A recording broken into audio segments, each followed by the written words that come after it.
it makes it seem as if they know more than everybody else.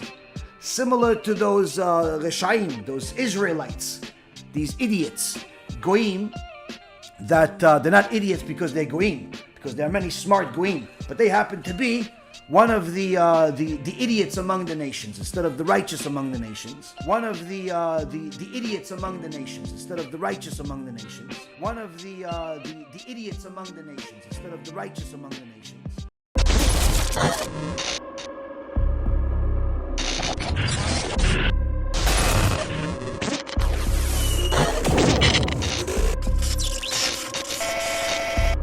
It makes it seem as if they know more than everybody else. Similar to those Reshaim, those Israelites, these idiots, Goyim, that they're not idiots because they're Goyim, because there are many smart Goyim, but they happen to be one of the idiots among the nations instead of the righteous among the nations. Now these idiots have been making a bigger stink lately. I had a few people send me messages about them and say, oh, this is concerning anti-Semitism. Kanye West is talking about the Israelites. Now I know these morons from years ago. I remember when I lived in New York, you always had one of these Amaleks in the middle of the street wearing something that he bought from a costume store, and he's yelling and screaming the New Testament, but he's, pretending as if he's reading the 10 Commandments from Mount Sinai, and he's reading it in English because none of them know Hebrew, and yelling at everybody that they're the righteous, they're the original Jews, they're the ones, and the Jews of today are fakers, and so on and so forth. Now, of course, at that time that I saw them initially, I didn't know anything about Judaism. So there's not much to argue here. I just knew they're idiots because just the way they behave. Today, Baruch Hashem, after Baruch Hashem, I've had enough time to learn enough that they're morons. Why are they morons? Because their entire premise of everything in regards to being an Israelite and the original Hebrews and they're black and all this racism, all of that can be crushed in literally just a few sentences. There's no need for a debate. I will never have a debate with one of these people because, again, they're violent people, both verbally and otherwise. I will never have a debate with one of these people because, again, they're violent people, both verbally and otherwise. I will never have a debate with one of these people because, again, they're violent people, both verbally and otherwise.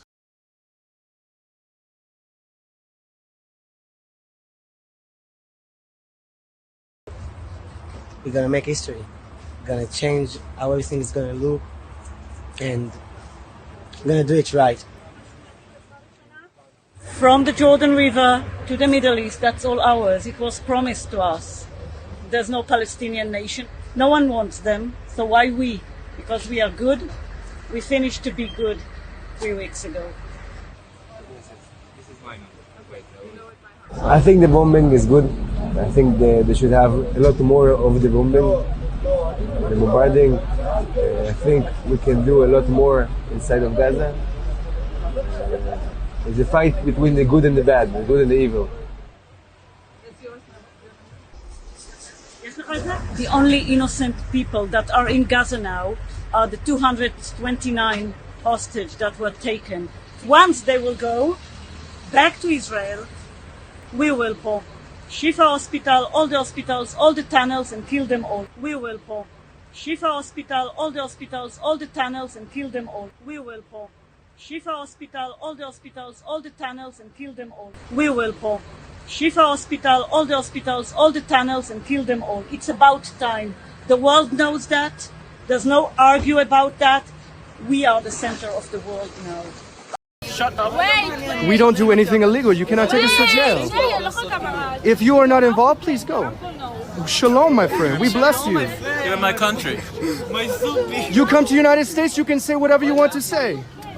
That is a free world, yes? You're not in the United States. You're in Israel. I understand. You cannot say whatever you want to say here. Yes, you can. It's legal. It is legal to preach about Yeshua. We preach at Damascus Gate. The police said it's okay. We preach at Jaffa Gate. The police say it's okay. Please stop. I respect you. Respect me. He doesn't have to respect you. Huh? He doesn't have to respect you. That is the right thing. Are you Jewish? Do you want to honor God?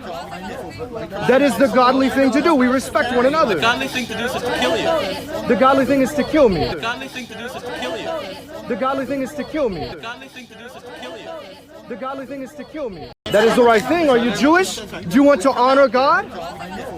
That is the godly thing to do. We respect one another. The godly thing to do is just to kill you. The godly thing is to kill me. That's right. That's Yes? what the Torah says. The Torah says to kill The us. Torah says that people who worship idols such as yourself, when there is a Sanhedrin, To kill us. yes, Okay. that's what the Torah So says. we know how the Jewish people feel about Christians, yes?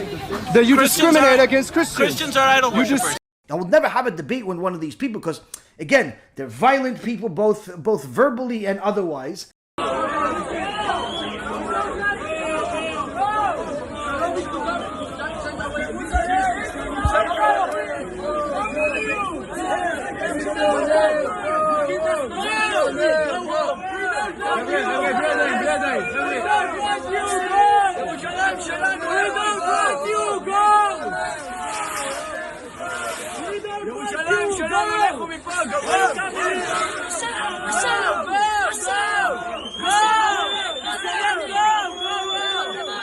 A surprising report from Israel today where officials are taking seriously a recent upsurge in spitting and hitting attacks on clergy and the vandalism of Christian sites. There's no need for a debate. I will never have a debate with one of these people because, again, they're violent people, both verbally and otherwise. And even more so, they're simply mental midgets because they don't even know what they don't know. First and foremost, your religion of Christianity, and it is your religion because you're reading the New Testament. Anyone that reads and follows the New Testament is a Christian. There's no question about that. God did not give the New Testament to Am Yisrael at Mount Sinai. New Testament did not exist. Okay, so anyone that reads New Testament, you are a Christian. Rule number one. Number two, you are reading, let's say you say, let's say if I take a side and I don't read the Jesus part, the Matthew and the Luke and the Stephen and the Joes, whatever it is in there, all these idol worshippers, let's say I discount them, I'm reading from the Old Testament, like they pretend like they do. I'm reading from the Old Testament, the real Word of God. Okay, buddy, let's see you read. Read it to me. Read me the first verse. In the beginning, hold on a second. I said read it in the beginning. Well, no. Read it. In the beginning. I'm reading in the beginning. It's not in the beginning. Where does it say in the beginning? Well, it says right there. No, you're reading the New Testament in English.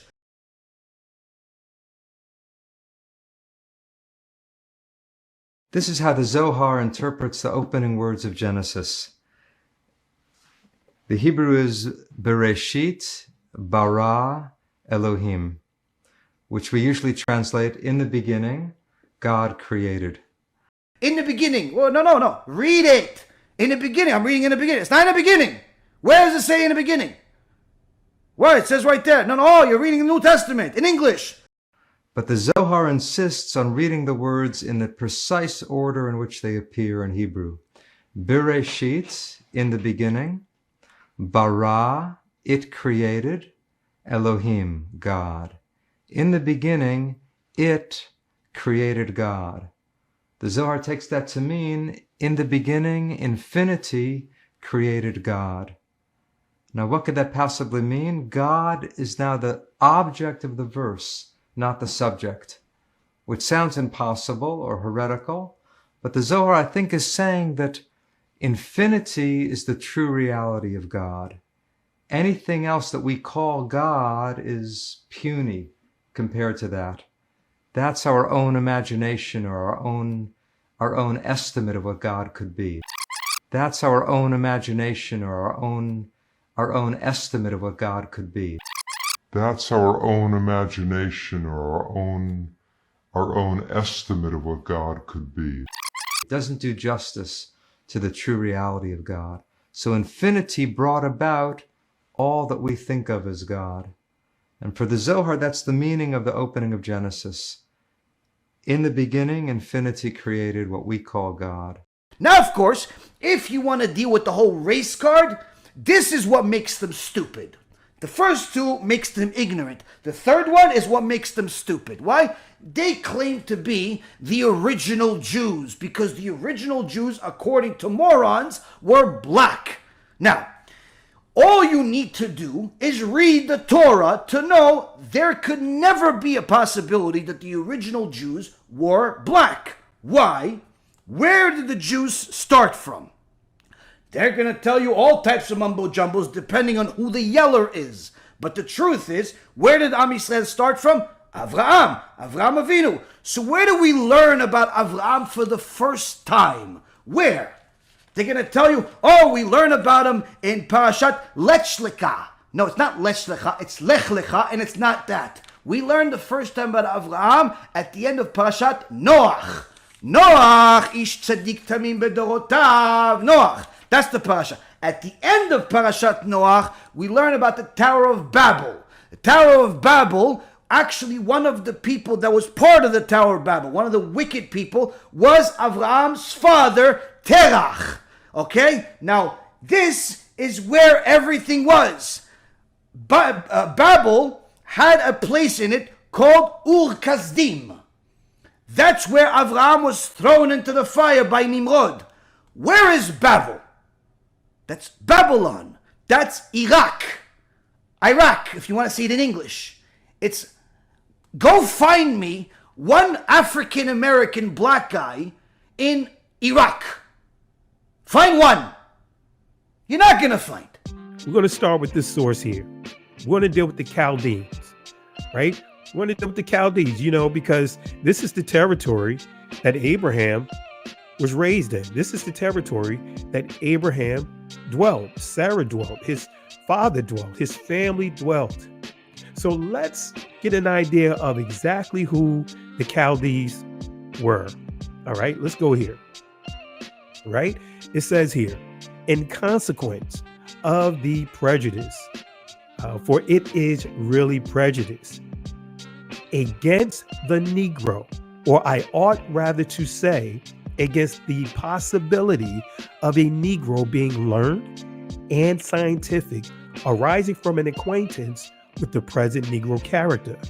I admit, with great difficulty, the theory of all the earlier astronomical knowledge of the Chaldees having been acquired or invented by his race, and that the Chaldees were originally Strong's G 3526.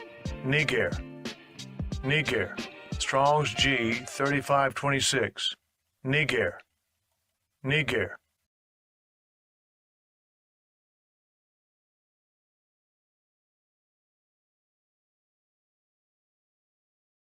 Go find me one African-American black guy in Iraq. Find one. You're not going to find. Now, I love black people. I have plenty of black students and black friends. Now, I love black people. I have plenty of black students and black friends. Now, I love black people. I have plenty of black students and black friends. Well, you know how white people are when they try to get you to feel comfortable, man? He said all the wrong stuff, talking about, you know what, Slater?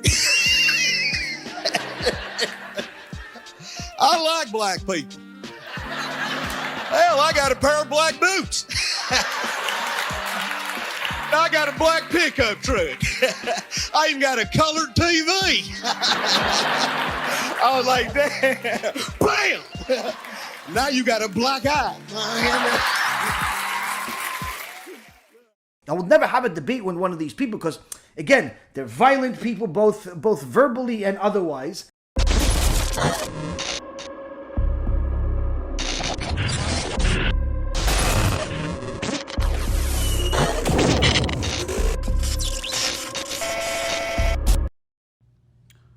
So the black Hebrew Israelites are asking, why no respect, Rabbi? We're Jews. You guys stole our identity. And we say, you're still Christian. You just have a new argument.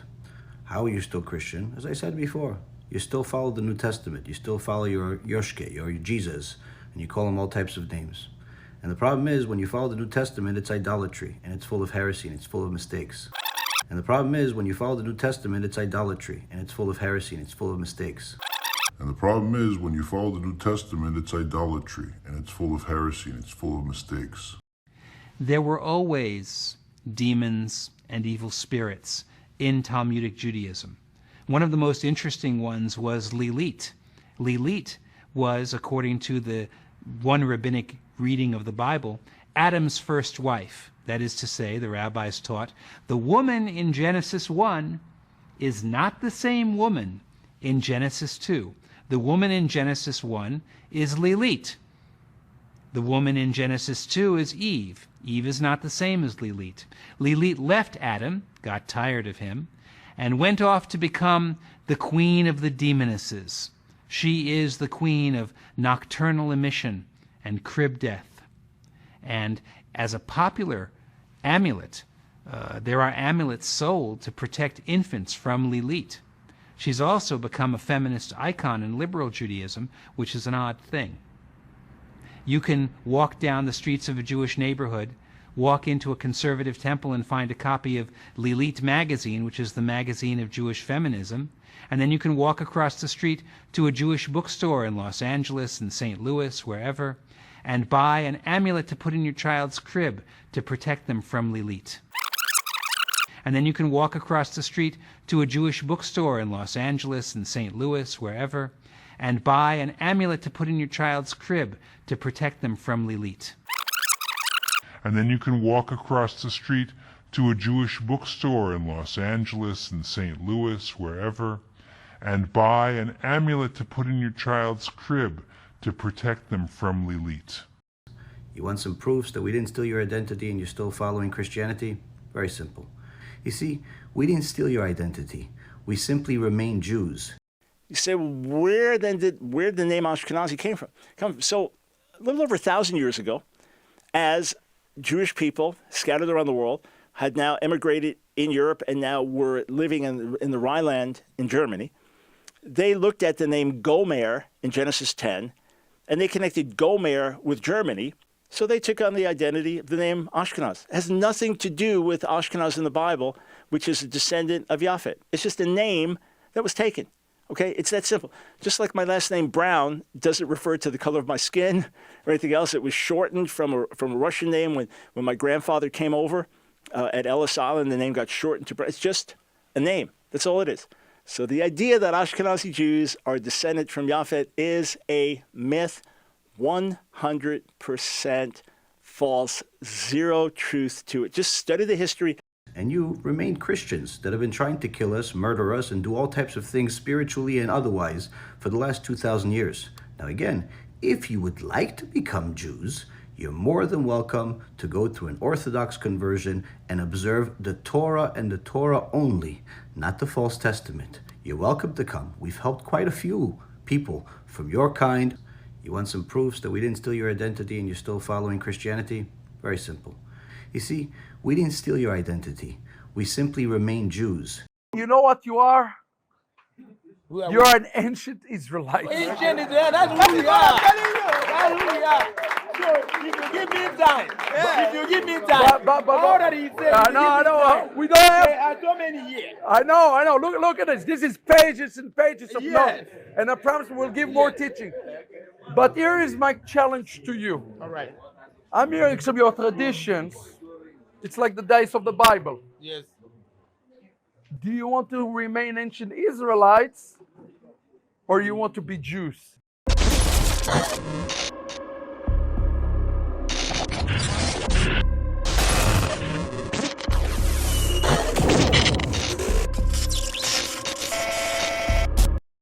What's your thoughts? Please be respectful with your comments. Also, please click the like, click the notification bell, and subscribe to this channel. Listen, Genesis chapter 11 verse 10 explains the genealogy of Shem. Shem was a black man in Africa. If you repeat this back, Genesis 14 verse 13, Abraham steps on the scene. Being a descendant of Shem, which is a fact, means Abraham too was black. Abraham, born in the city of a black man, called Nimrod, grandson of Ham. Ham had 4 sons. One was named Canaan. Here, let me do some explaining. Abraham, Isaac was Jacob had 12 sons, for real, and these were the children of Israel. According to Genesis chapter 10, these were the children of Israel. According to Genesis chapter 10, these were the children of Israel. According to Genesis chapter 10.